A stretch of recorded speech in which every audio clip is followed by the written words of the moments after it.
నమస్కారం ETV news కి స్వాగతం ముందుగా ముఖ్యాంశాలు తుంగభద్రలో తెలంగాణ వాటా తేల్చేందుకు కమిటీ ముగ్గురు సీఎంల సమక్షంలో నిర్ణయం పూడికతీత విషయంలో సహకరిస్తామన్న కేంద్ర మంత్రి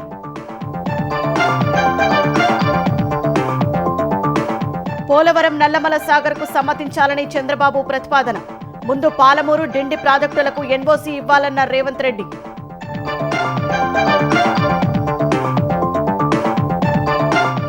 వికారాబాద్ నాగార్జున సాగర్ యాదగిరిగుట్టలకు త్వరలో మహర్దశ గ్లోబల్ స్టాండర్డ్ టూరిస్ట్ డెస్టినేషన్ పథకానికి ప్రతిపాదించనున్న ప్రభుత్వం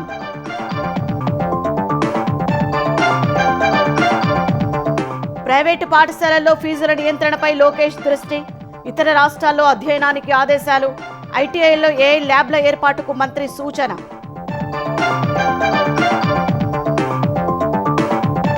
టీటీడీలో అందుబాటులోకి వచ్చిన ఫుడ్ సేఫ్టీ ల్యాబ్ అన్న ప్రసాదాలు నీరు పరీక్షించే అవకాశం సురక్షితమైన వాటిని అందిస్తామన్న అదనపు ఈవో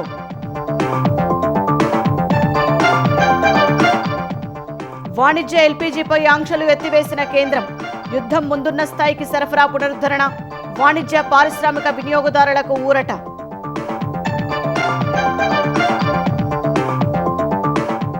వెనజువెలా భూకంపంలో 188కి చేరిన మృతుల సంఖ్య శిథిలాల కింద 200 మందికి పైగా బాధితులు ముమ్మరంగా సాగుతున్న సహాయక చర్యలు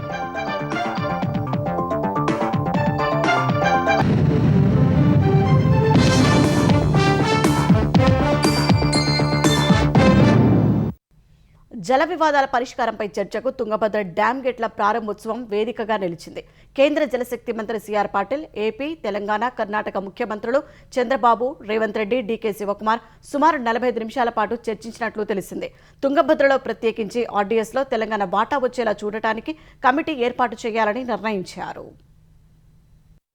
తుంగభద్ర జలాశయం గేట్ల ప్రారంభోత్సవానికి హాజరైన ఆంధ్రప్రదేశ్, తెలంగాణ, కర్ణాటక ముఖ్యమంత్రులు కేంద్ర జలశక్తి మంత్రి సమక్షంలో నదీ జలాల సమస్యలపై కీలక చర్చలు జరిపారు. తెలంగాణకు ప్రయోజనం కలిగే ఏ ప్రతిపాదనపైనైనా చర్చించడానికి అభ్యంతరం లేదని ఈ సందర్భంగా రేవంత్ రెడ్డి స్పష్టం చేశారు. గోదావరిలో వృధాగా వెళ్లే నీటిని వినియోగించుకుని అన్ని రాష్ట్రాలు ప్రయోజనం పొందాల్సిన అవసరముందని చంద్రబాబు సూచించినట్లు తెలిసింది. బచావట్ ట్రైబ్యునల్ ఆర్డీఎస్ కు 15.9 టీఎంసీలు కేటాయిస్తే 5-6 టీఎంసీలకు మించి వినియోగించుకోలేకపోతున్నామని రేవంత్ వివరించారు. తుంగభద్ర డ్యాం నుంచి 6 టీఎంసీలు వాటా ఉన్నా విడుదల చేసిన నీటిలో ఎన్నొస్తున్నాయో పర్యవేక్షించే యంత్రాంగమే లేదన్నారు. ఈ నీటిని వచ్చేలా చూడడం మిగిలిన భాగస్వామ్య రాష్ట్రాల బాధ్యత కూడా అని చెప్పారు. ఇక్కడి నుంచి వీలు కాదంటే ఈ నీటినే మరో రూపంలో ఇచ్చేలానైనా చూడాలన్నట్లు తెలిసింది. ఆర్డీఎస్ ఆధునికీకరణపై 2004లో నిపుణుల కమిటీ చేసిన సిఫార్సు ఆధారంగా ముందుకెళ్లేలా చూడడానికి కేంద్ర జలసంఘంతో కమిటీని ఏర్పాటు చేయాలని రేవంత్ రెడ్డి సూచించారు. 100 రోజుల్లోగా నివేదిక వచ్చేలా చూడాలని కోరారు.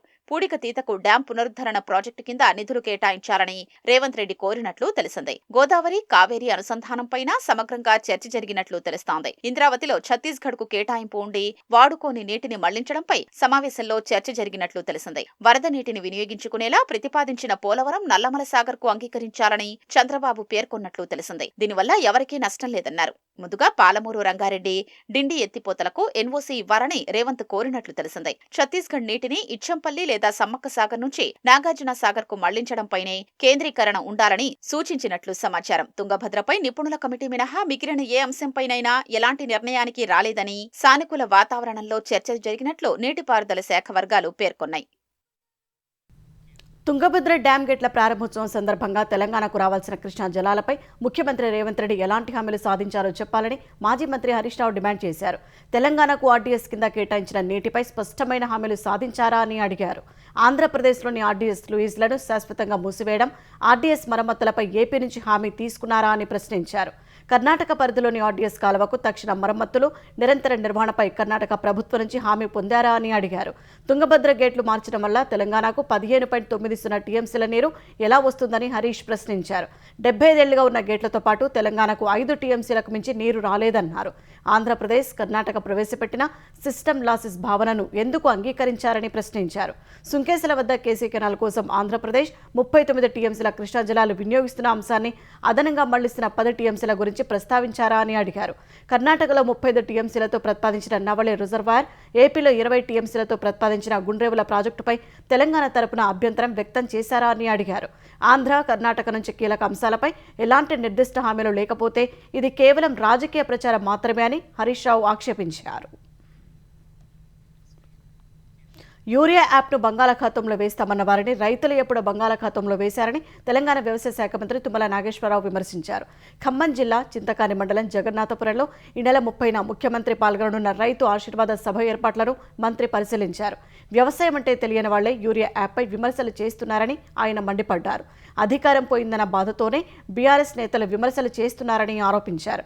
యూరియా కోసం ఢిల్లీకి వెళ్లిన ఏకైక సీఎం రేవంత్ రెడ్డేనని మంత్రి తుమ్మల నాగేశ్వరరావు చెప్పారు.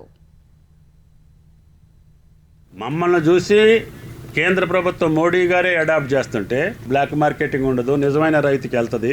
టైం బుక్ చేసుకునే టయానికి వెళ్ళి తెచ్చుకునే అవకాశం ఉంటే మీ కడుపు తీపేంటి? నేను రైతు వేదికల్లో ప్రతి వేదిక నుంచి అడుగుతున్నా, ఏమయ్యా ఈ యాప్ మీకు సౌకర్యంగా ఉందా? మీకు ఏదైనా ఇబ్బంది ఉంటే చెప్పండి, మేము అడ్జస్ట్ చేసుకుంటామంటే లేదు సార్, ఇది వచ్చిన కాడ నుంచి మేము సుఖంగా ఉన్నాం, అధికారం పోయిన వాళ్ళకే కడుపుబ్బు ఉంది తప్ప మాకు కడుపుబ్బు లేదు, మాకు కడుపు నిండా వస్తుంది. వాళ్ళు ఎప్పుడు కూడా 6 లక్షలు 7 లక్షల మెట్రిక్ టన్నుల కంటే ఎక్కువ ఇలా.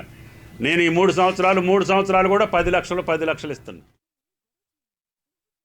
హైదరాబాద్ కోర్ అర్బన్ పరిధిలో ఇళ్ల నిర్మాణానికి ఈ నెల 28లోగా స్థలాలు గుర్తించి నిర్మాణ డిజైన్లు ప్రణాళికలు ఖరారు చేయాలని తెలంగాణ గృహ నిర్మాణ శాఖ మంత్రి పొంగులేటి శ్రీనివాసరెడ్డి అధికారులను ఆదేశించారు.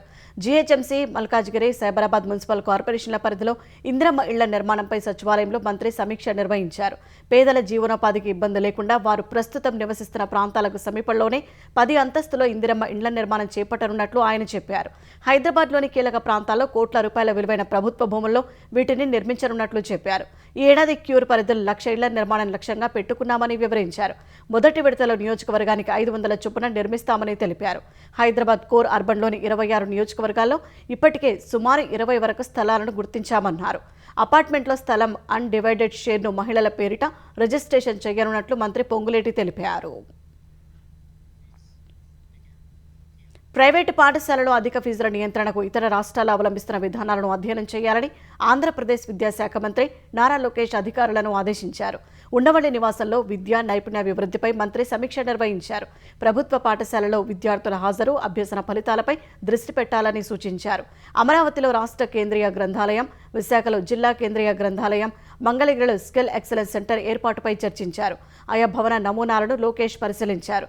విశ్వవిద్యాలయాల అధ్యాపక పోస్టుల భర్తీ ప్రక్రియను పారదర్శకంగా చేపట్టాలని ఆదేశించారు. పీఎం సేతు పథకం కింద ఏపీకి 5 క్లస్టర్లు మంజూరయ్యాయని వెల్లడించారు. ఇందులో ఉక్కు, నౌకల నిర్మాణం, పెట్రోకెమికల్ క్లస్టర్ ఏర్పాటుకు ఆర్సెల్ఆర్ మిత్తల్ సంస్థ ముందుకు వచ్చిందన్నారు. ఐటీఐలలో ఏఐ ల్యాబ్ల ఏర్పాటుకు చర్యలు తీసుకోవాలని లోకేష్ సూచించారు. ఆరోగ్య సంరక్షణ కోర్సులు పూర్తి చేసిన వారికి ఓమ్ క్యాప్ ద్వారా జపాన్లో ఉద్యోగాలు లభించేలా దృష్టి పెట్టాలని సూచించారు. 3 నెలలకోసారి నియోజకవర్గాల్లో ఉద్యోగ మేళాలు నిర్వహించాలని మంత్రి ఆదేశించారు. ప్రైవేటు నుంచి ప్రభుత్వ పాఠశాలలకు ఈ ఏడాది 1.06 లక్షల మంది విద్యార్థులు వచ్చారని మంత్రికి అధికారులు తెలిపారు. ముఖ్యమంత్రి చంద్రబాబు ఈ నెల 27న మార్కాపురం జిల్లాలో పర్యటించి వెలిగొండ ప్రాజెక్టు పనులను పరిశీలించనున్నారు. ముంపు గ్రామాల నిర్వాసితులకు సీఎం పరిహారం అందించనున్నారు. అనంతరం గిద్దలూరు మండలం కృష్ణంశెట్టిపల్లె ప్రాథమిక ఆరోగ్య కేంద్రంలో Sanjeevani Tata digital survey centre online కార్యక్రమాన్ని చంద్రబాబు ప్రారంభించనున్నారు. అక్కడే ప్రజావేదికలో పాల్గొననున్నారు.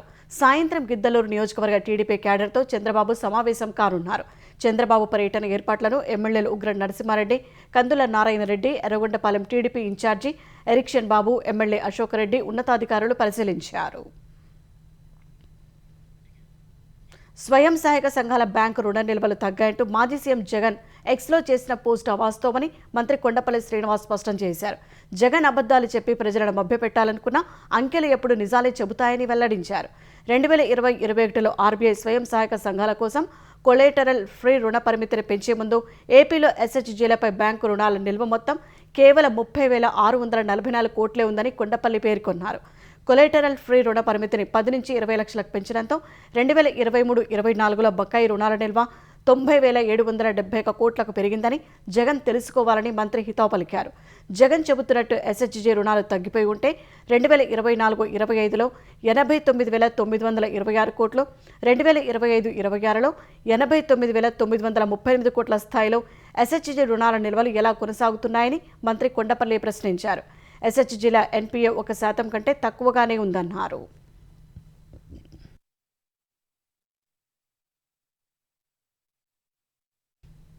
పల్నాడు జిల్లాలో ఘోర రోడ్డు ప్రమాదం జరిగింది. మాచల నగరవనం వద్ద ఆగి ఉన్న లారీని ఓ తుపాన్ ఢీకొట్టడంతో నలుగురు అక్కడికక్కడే దుర్మరణం పాలయ్యారు. పలువురు తీవ్రంగా గాయపడ్డారు. ఇటీవల మృతి చెందిన బంధువుల కుటుంబ సభ్యులను పరామర్శించేందుకు హైదరాబాద్ నుంచి పామూరు వెళ్తుండగా ఈ విషాదం జరిగింది. హుటాహుటిన ఘటనా స్థలానికి చేరుకున్న పోలీసులు క్షతగాత్రులను సమీప ఆసుపత్రికి తరలించారు. ప్రమాదంలో మృతి చెందిన వారు హైదరాబాద్కు చెందిన వ్యక్తులని గుర్తించారు. ఈ ఘటనపై కేసు నమోదు చేసిన పోలీసులు దర్యాప్తు చేస్తున్నారు. శతాబ్ద కాలంలోనే కనివిని ఎరుగని ఉత్పాతాన్ని చవిచూసిన వెనిజువెలాలో మృతుల సంఖ్య 188కి పెరిగింది. 1500 మందికి పైగా గాయపడ్డారు. జంట భూకంపాలతో రాజధాని కరాకస్ మరుభూమిని తలపిస్తోంది. శిథిలాల గుట్టల కింద 200 మందికి పైగా చిక్కుకొని ఉంటారని అంచనా వేస్తున్నారు. సహాయ సిబ్బంది శిథిలాలను తొలగించే పనులు కొనసాగిస్తున్నారు. భూకంపంలో దెబ్బతిన్న కరాకస్ విమానాశ్రయాన్ని మూసివేసినందున వివిధ దేశాల పంపుతున్న సాయం చేరేందుకు సమయం పడుతోంది. జంట భూకంపాలతో చిగురుటాకులా వణికిన వెనుజువెలాలో సహాయక చర్యలు ముమ్మరంగా సాగుతున్నాయి. శిథిలాల కింద చిక్కుకున్న వారిని రక్షించి చికిత్స అందిస్తున్నారు. ఆసుపత్రులు బాధితులతో కిక్కిరిశాయి. ఈ శతాబ్దంలోనే ఎన్నడూ లేనంత స్థాయిలో రెక్టర్ స్కేలుపై 7.2, 7.5 తీవ్రత నమోదు కావడంతో అనేక బహుళ అంతస్తుల భవనాలు పేకమేడల్లా కూలాయి. భూకంప తీవ్రత ఎంతగా ఉందంటే కారకాస్కు 1700 కిలోమీటర్ల దూరంలో ఉన్న బ్రెజిల్లోని అమెజాన్ ప్రాంతంలో ఇళ్లను కూడా ఖాళీ చేయించాల్సి వచ్చింది. కారకాస్లోని సైమన్ బొలీవర్ అంతర్జాతీయ విమానాశ్రయం తీవ్రంగా దెబ్బతిండంతో దాన్ని మూసేశారు. భవనాలన్నీ ధ్వంసం కాగా ప్రజలు గంటల కొద్దీ కార్లు, సబ్స్టేషన్లు వీధుల్లోనే గడిపారు. కారకాస్లో విద్యుత్ సరఫరా నిలిచిపోయింది. భూగర్భ రైళ్లను, సహజ వాయువు సరఫరాను నిలిపేశారు. విద్యా సంస్థల్ని మూసేశారు.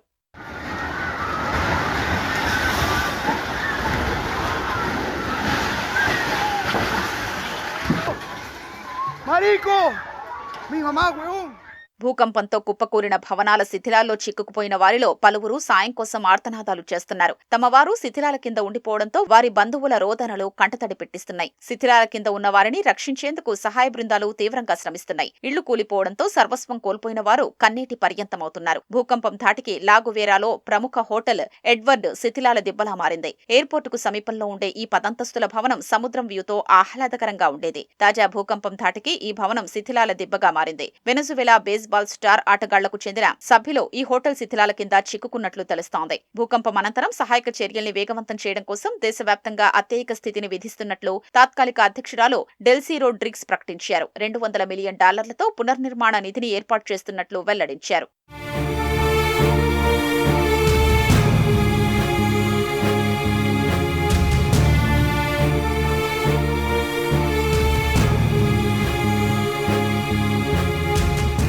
వెనజువెలా భూకంప తీవ్రత బ్రెజిల్ అమెజాన్ ప్రాంతాల్లో మనాస్, బెలెం, మకాపాల్లో కనిపించింది. ఫలితంగా అక్కడి ప్రజలు ఇళ్లు ఖాళీ చేశారు. కొలంబియాలోని కరీబియన్, ఈశాన్య ప్రాంతాల్లో భూమి కంపించింది. మరోవైపు జపాన్ ఉత్తర తీర ప్రాంతంలోని ఇవాతేలో గురువారం 7.2 తీవ్రతతో భూకంపం సంభవించింది. టోక్యోలోనూ స్వల్పంగా భూమి కంపించింది. భూకంపం కారణంగా ఇవాతే, ఆమోరిల్లో 8 మంది గాయపడ్డారు. నేపాల్ పశ్చిమ ప్రాంతంలోని జుమ్లాలోనూ గురువారం స్వల్ప భూకంపం వచ్చింది.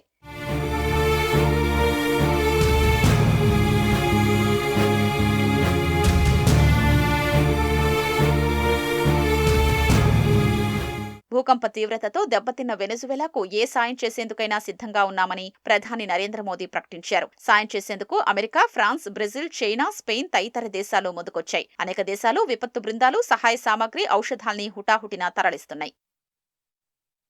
కేంద్ర ప్రభుత్వం ప్రకటించిన గ్లోబల్ స్టాండర్డ్ టూరిస్ట్ డెస్టినేషన్ పథకం కింద వికారాబాద్, నాగార్జునసాగర్, యాదగిరిగుట్ట ప్రాంతాలను ప్రతిపాదించాలని తెలంగాణ సర్కార్ నిర్ణయించింది. జూలైలో జరిగే జాతీయ సదస్సులో ఈ ప్రతిపాదనలను సమర్పించనుంది. గ్లోబల్ స్టాండర్డ్ టూరిస్ట్ డెస్టినేషన్ పథకం కింద ఎంపికయ్యే ప్రతి ప్రాంతానికి గరిష్టంగా 500 కోట్ల రూపాయలను కేంద్రం అందించనుంది. కేంద్రం ఇచ్చే 500 కోట్లలో 300 కోట్ల రూపాయలు రహదారులు, మంచినీరు, విద్యుత్, మురుగునీటి వ్యవస్థ వంటి మౌలిక సదుపాయాల అభివృద్ధికి ఉపయోగించవచ్చు.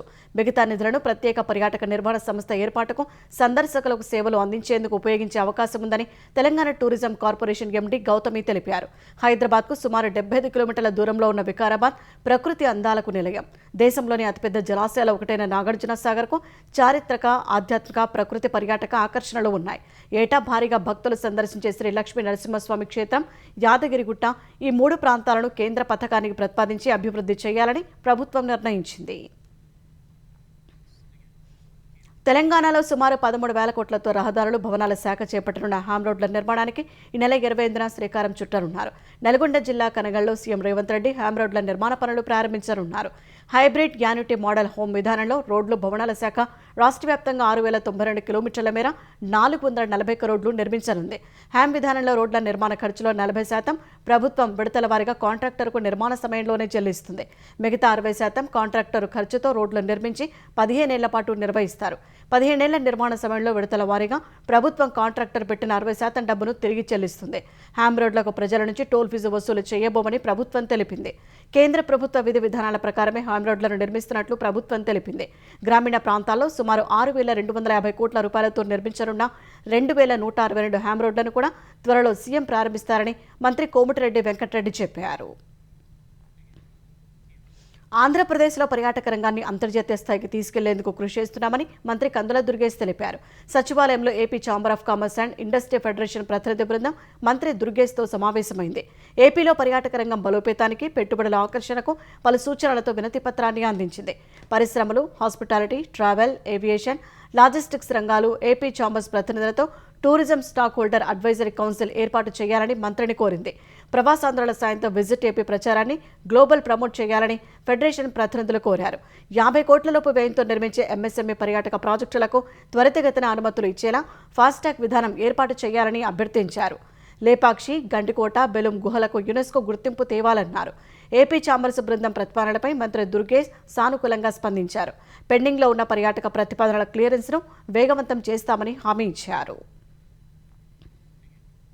శ్రీవారి భక్తులకు అందించే అన్నప్రసాదాలు, తాగునీరు ఇకపై మరింత సురక్షితంగా, నాణ్యతతో అందనున్నాయి. తిరుమలలో స్టేట్ ఫుడ్ ల్యాబొరేటరీ టీటీడీ సంయుక్తంగా నిర్మించిన భారత ఆహార భద్రతా ప్రమాణాల ప్రాధికార సంస్థ ల్యాబ్ అందుబాటులోకి వచ్చింది. ల్యాబ్లో నిర్వహించిన మొదటి పూర్తిస్థాయి అధికారిక పరీక్షల నివేదికను టీటీడీ అదనపు ఈవో వెంకయ్య చౌదరి పరిశీలించి ఆమోదించారు. 25 కోట్లతో నిర్మించిన ఈ ల్యాబ్ 2.5 నెలల్లోనే పూర్తి స్థాయిలో సేవలందించడం సంతోషకరమని వెంకయ్య చౌదరి తెలిపారు. సురక్షితమైన వాటిని భక్తులకు అందిస్తామని స్పష్టం చేశారు. ద బెస్ట్ ఎక్విప్మెంట్స్ని ఇక్కడ వాళ్ళు ఇన్స్టాల్ చేయడం జరిగింది. అన్నదానంలో సర్వ్ చేసే సాంబారు, రైసు, అలానే రసం కాడ నుంచి, చట్నీ కాడ నుంచి, అలానే మనం అంతకుముందు వాటర్ కన్నులు పంపించేవాళ్ళం. మనం ఇక్కడే అనాలిసిస్ చేసాము. రిపోర్ట్స్ కూడా చాలా క్వైట్ ఎంకరేజింగ్గా, చాలా పర్ఫెక్ట్గా అన్నీ కూడా FSSAI నామ్స్ ప్రకారం కంప్లై అయిన రిపోర్ట్స్ చూస్తే చాలా సంతోషం. అలానే లడ్డు కూడా చేయటం జరిగింది.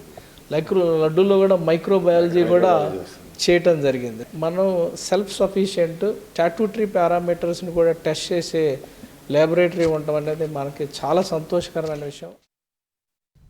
విజయవాడ కృష్ణలంక ప్రాంతానికి చెందిన సాయికృష్ణ మృతి శవం మాయం కేసులో సిఐ నాగరాజ్కు సహకరించిన వారిపై సిట్ దృష్టి సారించింది. టాస్క్ ఫోర్స్ బృందం సాయికృష్ణను మార్కాపురం నుంచి తీసుకొచ్చి కృష్ణలంక స్టేషన్లో అప్పగించినట్లు తేలింది. మే 6 నుంచి 8 వరకు స్టేషన్లో ఉన్న సాయికృష్ణ తర్వాత ఏమయ్యాడో మిస్టరీగా మారింది. స్టేషన్లో మొత్తం 60 మంది సిబ్బంది ఉన్నారు. అందరినీ సిట్ ప్రశ్నించి స్టేట్మెంట్లు రికార్డు చేస్తోంది. సిఐ నాగరాజు, ఆయనకు అనుచరులుగా ఉండే 2 సిబ్బంది పాత్రపై అనుమానాలు వ్యక్తమవుతున్నాయి. సిట్ ఏర్పాటు తర్వాత వారిద్దరూ విధులకు రావడం లేదు. వారిని విచారణకు పిలవనున్నారు. వీరి ప్రమేయంపై ఆధారాలు లభించిన తర్వాత నిందితులుగా చేర్చనున్నారు. అనంతరం అరెస్టు చేసే అవకాశం ఉంది. నిందితుడు నాగరాజును 12 రోజుల కస్టడీకి ఇవ్వాలని సిట్ అధికారులు కోర్టులో పిటిషన్ దాఖలు చేశారు. నాగరాజు తరపు న్యాయవాది సమయం కోరడంతో 29వ తేదీకి కోర్టు వాయిదా వేసింది. అనంతపురం జిల్లా కళ్యాణదుర్గం అటవీ రేంజ్ పరిధిలోని మలపనగుడి ప్రాంతంలో బలహీనంగా ఉన్న ఆడచిరుతను హనుమాన్ బృందం రక్షించింది. అటవీశాఖ అధికారుల ఆదేశాలతో ఆ ప్రాంతానికి చేరుకున్న హనుమాన్ బృందాలు వెంటనే చిరుతను కాపాడి వైద్య పరీక్షలు నిర్వహించాయి. అనంతరం పునరావాసం కోసం త్రిబులార్టీ వాహనం ద్వారా తిరుపతిలోని శ్రీ వెంకటేశ్వర జంతు ప్రదర్శనశాలకు తరలించాయి. సకాలంలో స్పందించి చిరుత ప్రాణాలు కాపాడిన హనుమాన్ బృందానికి ఉప ముఖ్యమంత్రి పవన్ కళ్యాణ్ సామాజిక మాధ్యమం ఎక్స్లో అభినందనలు తెలిపారు. నెల్లూరు ఆర్టీసీ ప్రధాన బస్టాండ్లో బస్సు బీభత్సం సృష్టించింది. సోమశిల నుంచి నెల్లూరు బస్టాండ్కు వచ్చిన హైర్ బస్సు అత్యంత వేగంగా ప్లాట్ఫారంపైకి దూసుకొచ్చింది. ఈ ఘటనలో 5 ప్రయాణికులు గాయపడ్డారు. వారిలో 2 తీవ్ర గాయాలు కాగా 3 స్వల్పంగా గాయపడ్డారు. క్షతగాత్రులను చికిత్స నిమిత్తం ప్రభుత్వ ఆసుపత్రికి తరలించారు. బస్సు ఒక్కసారిగా దూసుకురావడంతో ప్రయాణికులు భయాందోళనకు గురయ్యారు. డ్రైవర్ నిర్లక్ష్యమే ప్రమాదానికి కారణమని ఆరోపించారు. అక్రమంగా తరలిస్తున్న 2.271 కిలోల బంగారాన్ని శంషాబాద్ విమానాశ్రయంలో కస్టమ్స్ అధికారులు పట్టుకున్నారు. డైరెక్టరేట్ ఆఫ్ రెవెన్యూ ఇంటెలిజెన్స్ అందించిన సమాచారంతో తనిఖీలు చేపట్టిన శంషాబాద్ అధికారులు కౌలాలంపూర్ నుంచి వచ్చిన ప్రయాణికుడి వద్ద పసడిని గుర్తించారు. ప్రెస్ యంత్రంలో దాచిపెట్టి అక్రమంగా తరలించే యత్నం చేసినట్లు తేల్చారు. గ్రీన్ ఛానల్ ద్వారా బయటకు వెళ్లే సమయంలో నిందితుడిని పట్టుకుని అతడి వద్ద 3.36 కోట్ల రూపాయల విలువైన బంగారం స్వాధీనం చేసుకున్నారు. కస్టమ్స్ చట్టం 1962 కింద కేసు నమోదు చేసి ప్రయాణికుడిని అరెస్ట్ చేశారు. బంగారం రవాణా వెనుక ఉన్న నెట్వర్క్పై దర్యాప్తు కొనసాగిస్తున్నట్లు అధికారులు చెప్పారు. హర్ముజ్ జలసంధిలో మళ్లీ ఉద్రిక్తతలు చోటు చేసుకున్నాయి. ఒమన్ తీరంలో ఐక్యరాజ్య సమితి మద్దతు ఉన్న కొత్త మార్గంలో వెళ్తున్న ఒక కార్గో నౌకపై గుర్తు తెలియని ప్రొజెక్టైల్ దాడి జరిగింది. ఈ దాడిలో నౌక దెబ్బతిన్నప్పటికీ ప్రాణ నష్టం కానీ పర్యావరణ నష్టం కానీ జరగలేదని యూకే మారిటైమ్ ట్రేడ్ ఆపరేషన్స్ వెల్లడించింది. అయితే ఈ దాడితో అప్రమత్తమైన ఇంటర్నేషనల్ మారిటైమ్ ఆర్గనైజేషన్ పర్షియన్ గల్ఫ్లో చిక్కుకున్న నౌకలను సురక్షితంగా తరలించే ప్రక్రియను తాత్కాలికంగా నిలిపివేసింది. భద్రతపై పూర్తి హామీ లభించే వరకు ఈ తరలింపును నిలుపుతున్నట్లు ఐఎంఓ సెక్రటరీ జనరల్ తెలిపారు. అయితే తమ అనుమతి లేకుండా ఏర్పాటు చేసిన కొత్త నౌక మార్గం అత్యంత ప్రమాదకరమని ఇరాన్ ప్రభుత్వం తెలిపింది. ఆ మార్గంలో ప్రయాణించే నౌకలకు తమ వైపు నుంచి ఎలాంటి భద్రత హామీ ఉండదని స్పష్టం చేసింది. పశ్చిమాసియాలో ఉద్రిక్తతలు తగ్గి ఎల్పీజీ సరఫరా మెరుగుపడుతున్న నేపథ్యంలో కేంద్రం కీలక నిర్ణయం తీసుకుంది. హోటళ్లు, రెస్టారెంట్ల వంటి వాణిజ్య వినియోగదారులకు వంట గ్యాస్ సరఫరాపై ఇటీవల విధించిన ఆంక్షలను గురువారం ఎత్తివేసింది. యుద్ధ సంక్షోభానికి ముందున్న స్థాయికి సరఫరాల్ని పునరుద్ధరించింది. పెట్రోలియం మంత్రిత్వ శాఖ ఈ మేరకు ప్రకటన విడుదల చేసింది. దేశీయంగా ఎల్పీజీ ఉత్పత్తి పెరగడం, విదేశాల నుంచి దిగుమతి స్థాయిలు మెరుగుపడటం వంటి పరిణామాల నేపథ్యంలో ఆంక్షలను సడలించినట్లు అందులో పేర్కొంది. ఇది వాణిజ్య, పారిశ్రామిక వినియోగదారులకు ఊరట కలిగించనుంది. స్విట్జర్లాండ్ వేదికగా ఈ నెల 29 లేదా 30న అమెరికా, ఇరాన్ మధ్య మరో దఫా చర్చలు జరగనున్నాయి. అవగాహన ఒప్పందంలోని సాంకేతిక అంశాలపై చర్చలు ఉంటాయని అమెరికా విదేశాంగ మంత్రి మార్కో రూబియో తెలిపారు. ఇందులో ఉపాధ్యక్షుడు సహా మంత్రులు ఎవరు పాల్గొన్నారని స్పష్టం చేశారు. వివిధ శాఖలకు చెందిన అధికారులు మాత్రమే పాల్గొంటారని రూబియో వివరించారు. తుది ఒప్పందానికి పునాది వేయడమే ఈ చర్చల ప్రధాన ఉద్దేశమని రూబియో పేర్కొన్నారు. అటు అణు కేంద్రాల తనిఖీల విషయంలో అమెరికా, ఇరాన్లు పరస్పర భిన్నమైన ప్రకటనలు చేస్తున్నాయి. ఇరాన్ అణు కేంద్రాలు జరిగే తనిఖీల్లో అంతర్జాతీయ అణు ఇంధన సంస్థకు చెందిన సిబ్బందితో పాటు తమ అధికారులు కూడా పాల్గొంటారని అమెరికా అధ్యక్షుడు డొనాల్డ్ ట్రంప్ తెలిపారు. ఇరాన్ మాత్రం ట్రంప్ వ్యాఖ్యలను కొట్టిపారేసింది. తుది ఒప్పందం కుదిరిన తర్వాతే తనిఖీలకు అనుమతిస్తామని తెలిపింది. తొలుత తమపై విధించిన ఆంక్షలన్నింటినీ ఎత్తివేయాలని డిమాండ్ చేసింది. గతేడాది ఇరాన్లోని అణు కేంద్రాలపై అమెరికా B-2 బాంబర్లతో దాడి చేసింది. వాటి కింద శుద్ధి చేసిన యురేనియం నిల్వలు ఉన్నాయని అమెరికా చెబుతోంది. బంగ్లాదేశ్తో ద్వైపాక్షిక సంబంధాలకు అత్యంత ప్రాధాన్యత ఇస్తూ కేంద్రం అరుదైన నిర్ణయం తీసుకుంది. బంగ్లాదేశ్లో భారత హైకమిషనర్గా నియమితులైన దినేష్ త్రివేదికి కేంద్రం కేబినెట్ మంత్రి హోదాను కల్పించింది. ప్రాధాన్యత పట్టికను సవరించకుండా వ్యక్తిగత గౌరవార్థం కేబినెట్ మంత్రికి సమానమైన హోదాను త్రివేదికి కేటాయించినట్లు పేర్కొంది. ఈ మేరకు కేంద్రం బుధవారం నోటిఫికేషన్ జారీ చేసింది. అయితే ఇది కేవలం లాంఛనప్రాయమైన కార్యక్రమాలకు మాత్రమే పరిమితమని స్పష్టం చేసింది. దౌత్యాధికారులకు కేబినెట్ హోదా ఇవ్వడం చాలా అరుదు.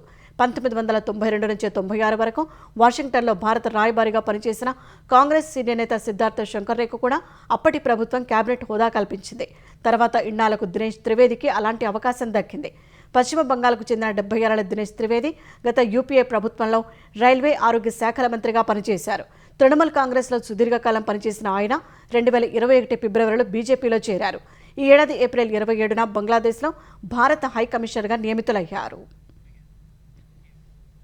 కాబోయే భర్తను ప్రియుడితో కలిసి చంపేసిన ఘటనలో ప్రధాన నిందితురాలైన సియా గోయల్ తల్లిదండ్రులు సంచలన వ్యాఖ్యలు చేశారు. ఈ కేసులో తమ కూతురు సియా గోయల్ తప్పున్నట్లు తేలితే కఠినంగా శిక్షించాల్సిందేనని స్పష్టం చేశారు. ఈ కేసులో ఎవరి తప్పున కఠిన శిక్ష విధించాలన్నారు. అది తమ కూతురైనా శిక్ష పడాల్సిందేనని తేల్చెప్పారు.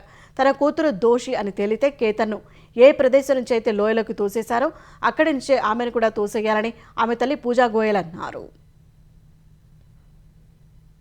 इतना दुख उन्हें है केतन जी का, आज उससे ज्यादा दुख मुझे है कि एक नहीं 2 परिवार डिस्टर्ब हो गए हैं। दोनों परिवारों में केतन जी भी इतने अच्छे थे। अगर किसी का इसमें दोष हो तो उसे सख्त से सख्त सजा होनी चाहिए, चाहे उसमें मेरी बेटी भी हो। अगर मेरी बेटी का दोष निकले तो जहाँ से केतन जी को गिराया गया या जो गिरे हैं वहां से ही उस दोषी को गिराया जाए। मुझे बहुत दुख है, बहुत पीड़ा है, पर ठीक है, उन्होंने बोले दोषी है। दोषी अगर करार होता है तो जो दोषी को सजा होनी चाहिए वो उसे देनी चाहिए। శివసేన యూబీటీని వీడి అధికార శివసేనలో చేరిన ఎంపీ సంజయ్ దీన పాటిల్ జర్నలిస్టులపై అసభ్య పదజాలంతో విరుచుపడ్డారు. రెబల్ ఎంపీలకు వ్యతిరేకంగా సంజయ్ రౌత్ చేపట్టిన ఆపరేషన్ తుడువ ప్రచారానికి కౌంటర్గా ఆందోళనకారులపై తాను బాంబులు వేస్తారని పాటిల్ తీవ్ర వ్యాఖ్యలు చేశారు. దీనిపై జర్నలిస్టులు ఆయన్ను ప్రశ్నించారు. మీరు పార్టీ మారినా మీ కుమార్తె రాజుల్ పాటిల్ ఇంకా ఎందుకు ఉద్దవ్ ఠాక్రే వర్గంలోనే కొనసాగుతున్నారని సంజయ్ పాటిల్ను విలేకరులు అడిగారు. వెంటనే ఆగ్రహానికి గురైన సంజయ్ పాటిల్ తన వ్యక్తిగత విషయాల్లో వేలు పెడుతున్నారంటూ మండిపడ్డారు. మళ్లీ వస్తే చంపేస్తా అంటూ జర్నలిస్టులను బెదిరించారు. ఆయన తీరును నిరసిస్తూ పాటిల్ ప్రెస్ మీట్ను మీడియా బహిష్కరించింది. ఈ ఘటనపై పార్టీ అధినేత డిప్యూటీ సీఎం ఏక్నాథ్ సింధే మందలించడంతో విలేకరులకు పాటిల్ క్షమాపణ చెప్పారు. తెలంగాణ టీజీ20 లెగ్లో హైదరాబాద్ ఈ ఛాంపియన్స్ జోరు కొనసాగుతోంది. రంగారెడ్డి రైజర్స్ పై హైదరాబాద్ ఈ ఛాంపియన్స్ 6 వికెట్ల తేడాతో విజయం సాధించింది.